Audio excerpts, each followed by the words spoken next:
नमस्कार बच्चों, गायत्री विद्या मंदिर की यूट्यूब चैनल की ऑनलाइन क्लासेस में आप सबका स्वागत है। आपकी कक्षा 10 के हिंदी की इस क्लास में हम पढ़ रहे हैं सेनापति। तो इससे पहले हमने पढ़ा था सेनापति का वसंत ऋतु के आगमन में प्रकृति में जो जो परिवर्तन देखे गए हैं उनका वर्णन, और हमने पढ़ा था कि ग्रीष्म को कवि सेनापति ने अपने श्रेष्ठ अलंकार के प्रभाव से कितना सुंदर बरसात ऋतु का रूप दे दिया था। और अब आज हम पढ़ रहे हैं बरसात ऋतु का वर्णन कवि सेनापति इतने सुंदर शब्दों में करते हैं। दामिनी दमक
देखिए पहला प्रश्न, सेनापति का ऋतु वर्णन हिंदी साहित्य में अनूठा क्यों है?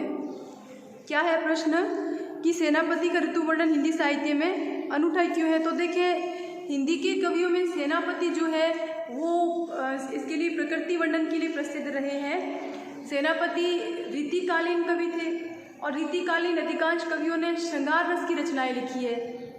तो सेनापति ने विस्तार से प्रकृति वर्णन भी किया है और प्रकृति वर्णन के दो स्वरूप रहे हैं, एक तो उद्दीपन और दूसरा आलंबन रूप। तो उद्दीपन रूप में, उद्दीपन का मतलब तो होता है कि प्रकृति व्यक्ति के भावों को उत्तेजित करती है, व्यक्ति को आकर्षित करती है, और आलंबन रूप में मतलब प्रकृति को ही कविता का विषय बता दिया जाता है, प्रकृति को ही कविता का विषय बनाया जाता है। तो कवि सेनापति के प्रकृति वर्णन की विशेषता यही रही है कि उन्होंने बिल्कुल लीक से हटकर, यानी कि परंपरा से हटकर आलंबन प्रधान प्रकृति का वर्णन किया है। यानी अधिकांश कवि जो है प्रकृति का उद्दीपन रूप में वर्णन करते हैं, यानी कि नायक नायिका के हृदय में भावों को उत्पन्न करने में सहयोगी के रूप में उसका वर्णन करते हैं। किंतु सेनापति ने क्या किया है, सेनापति ने इस परंपरा से हटकर के प्रकृति का आलंबन प्रधान चित्रण किया है। तो सेनापति ने सभी ऋतुओं का विविधतापूर्ण चित्रण किया है। हमने भी देखा है कि सबसे पहले बसंत ऋतु का वर्णन, उसके बाद में ग्रीष्म और वर्षा का एक साथ वर्णन, उसके बाद में बरसात ऋतु का वर्णन और फिर शीत ऋतु का वर्णन कितना सुंदर तरीके से किया है। तो सभी ऋतुओं के दृश्यों का विस्तार और सजीवता से वर्णन हुआ है। इस वर्णन में सेनापति के सूक्ष्म निरीक्षण का परिचय मिलता है। वह ऋतुओं का शब्द चित्र उपस्थित करने में निपुण है, यानी कि उसको पढ़ करके, सुन करके हमारे समक्ष मानो उस ऋतु के जो दृश्य है वो मानो उपस्थित होते हैं। जैसे देखो, दामिनी दमक बरसुरचाप की चमक की बिजली चमक रही है, आकाश के अंदर इंद्रधनुष की छटा बिखरी हुई है, चारों ओर बरसात की बूंदों की ध्वनि सुनाई दे रही है, घनघोर बादल गर्जना कर रहे हैं, कोयल मोर आदि बोल रहे हैं और बरसात की बूंदों से युक्त ठंडी हवा जो है उसके झोंके चल रहे हैं। और इस प्रकार देखें, शीत का वर्णन भी किया है तो कवि ने, मानो उस समय सूर्य और अग्नि निस्तेज हो जाते हैं, बिल्कुल प्रभावहीन हो जाते हैं और हम देखते हैं चारों तरफ दृश्य कि मानो धुआं बहता है, धुएं के चलने से लोगों की आंखों से आंसू गिरते हैं, किंतु फिर भी वे आग पर झुके हुए रहते हैं, चारों ओर से आग के चारों तरफ हाथ फैला करके इस प्रकार से बैठे रहते हैं मानो वो आग को अपनी छाती की ओट में छिपाने का प्रयास कर रहे हो। तो ये दृश्य सब उपस्थित होते हैं हमारी आंखों के समक्ष। तो ये विशेषता है कवि सेनापति के ऋतु वर्णन की।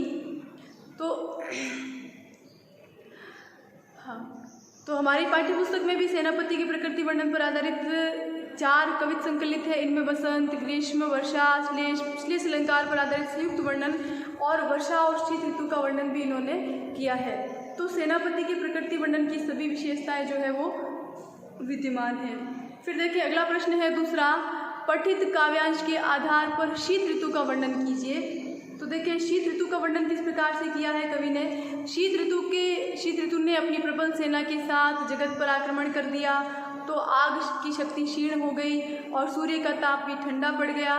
बर्फ जैसी ठंडी वायु चलने लगी है जो शरीर में तीर की भांति चुभ रही है। शीत के भय से गर्मी भागकर घरों के कोनों में जा छिपी है, अर्थात घरों के भीतर ही ठंड से कुछ रक्षा हो रही है। लोगों ने शीत से बचने के लिए अलाव जला लिए। तापने वालों की आंखों से धुएं के कारण पानी बह रहा है, मानो ठंड के भय से लोग रो रहे हो। लोग ठंड दूर करने के लिए आग पर गिर पड़ रहे हैं। आग की जरा सा सुलगते ही लोग उस पर झुककर तापने लगते हैं। आग पर हाथ फैलाकर झुके हुए लोगों को देखकर ऐसा लग रहा है कि आग को ठंड से भयभीत देखकर लोगों ने उस पर हाथ फैलाकर और झुककर उसे अपनी छातियों के नीचे छिपा रखा है। फिर देखिए अगला प्रश्न है, ऋतुराज बसंत के आगमन पर प्रकृति में क्या क्या दृश्य दिखाई दे रहे हैं। तो देखिए राजा बसंत के स्वागत में प्रकृति ने अनेक प्रकार की साज सज्जा की है। वनों और उपवनों में विविध प्रकार के वृक्ष फूलों से सज्जित हो गए हैं। कवि उनको ऋतुराज बसंत की चतुरंगिणी सेना बता रहे हैं। बसंत के स्वागत में कोयलें कूक रही है, यानी कि मधुर ध्वनि उत्पन्न कर रही है। कवि के अनुसार ये राजा बसंत की प्रशंसा करने वाले बंदीजन अर्थात भाटिया चारण है। गुंजार करते हुए भोरे गुणी गायक या संगीतकार है। सरसों आदि के पीले फूलों की सुगंध सोने में सुगंध का दृश्य उत्पन्न कर रही है। और फिर देखें अंतिम प्रश्न, ग्रीष्म ऋतु के वर्णन में कवि सेनापति ने धरती, आकाश, वृक्ष, वायु आदि का जो चित्रण किया है उसे अपने शब्दों में लिखिए। तो देखिए, ग्रीष्म ऋतु में के कारण धरती और आकाश चारों ओर से जलते से प्रतीत हो रहे हैं। भयंकर ताप के कारण तृण, घास और वृक्षों की सुंदरता नष्ट हो गई है। गर्मी की लपटें जैसे शरीर को झुलसा रही है। भीषण ताप के कारण वनों में आग लगने से उजाला सा होता दिख रहा है। अत्यधिक तपती हुई वायु के स्पर्श से लोगों के शरीरों की सिकाई हो रही है और लोग सूर्य के ताप से बचने के लिए नदियों के जल का सहारा ले रहे हैं और बादलों की शीतल घनी छाया की इच्छा भी करते हैं। इस प्रकार कवि सेनापति ने धरती, आकाश, वृक्ष और वायु आदि का चित्रण किया है श्लेष के माध्यम से। ठीक है, तो ये थे आपके प्रश्न अभ्यास की आपको करने हैं और बिल्कुल स्क्रीनशॉट ले लें आप और कठिन शब्दों के अर्थ लिखें, व्याख्या करने का प्रयास करें। और ये 4 प्रश्न जो दिए हैं, बहुत कम प्रश्न दिए हैं आपके होमवर्क में, तो ये चारों की चारों प्रश्न आपको बहुत सुंदर लिखावट में अपनी अभ्यास पुस्तिका में कर देने हैं। धन्यवाद।